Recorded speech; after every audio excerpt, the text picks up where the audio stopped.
Second question is from Maid.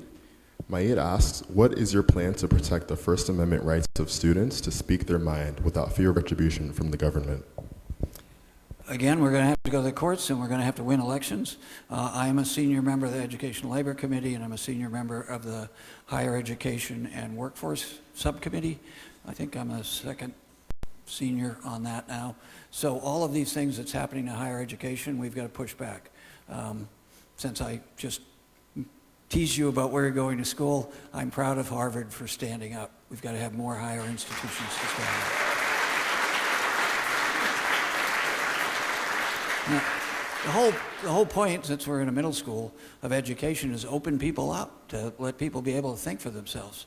And you can be a conservative, a progressive, but let people make that choice by being open to things. And if there are biases, people should be aware of them, either in teachers or administrators.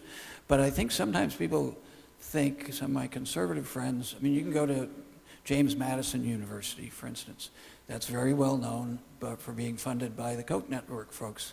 I've had a colleague who was a teacher there. So you know what the biases are when you go in, if there are. But the essential need for higher education and education is to open young people's minds so they're curious and they can problem solve. And it's, when it works, America has we struggle, but historically, I mean, Benjamin Franklin said that the best investment at the Constitutional Convention, the best investment America can ever make is in education. And that's still true. Whether it's organized education, private or public, or just a local library, we've got to protect that. So having young people go to a higher education school and be able to be open and speak their mind and make mistakes sometimes, as long as they're legal and don't hurt people, that's part of education. So we're going to fight with this too. We're fighting on all of these things. But the way to fight in an environment like this is for us in the Congress, even though we're in the minority, is not to say, oh, we're in the minority. We put pressure on the majority to get them to get on the record and say, well, why wouldn't you do this? We have to work with partners in the courts who are being successful. And then we have to get out on the streets, like I do regularly, every weekend almost, to peacefully, lawfully work with law enforcement to demonstrate our public opinion. So all of those things is what Americans are required to do. And most importantly, we've got to get young people and everybody registered to vote and vote. A third of the country didn't vote in the last presidential election.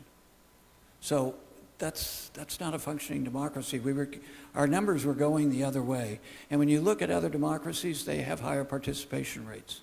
And I've done a lot of work on this. The UK does a really good job of, not surprisingly, the research they have shows that when kids understand civic engagement, there are 3 branches of government, why we have the government they want, the likelihood of them being frequent voters and reading their voters' pamphlet and being knowledgeable is significantly higher. We need to do more of that in this country. I just had a wonderful meeting with a bunch of AP students at Doherty Valley High School.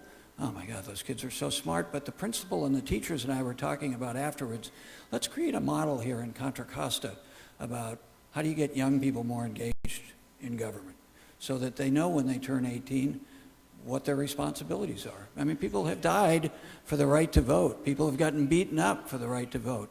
We need to make sure that people, if they really respect this country and want it to be a good place, irrespective of their party affiliation, they need to read the voters' pamphlet and vote regularly. And the fact that a third of Americans didn't vote in a presidential election is a very sad statement on all of us, myself included.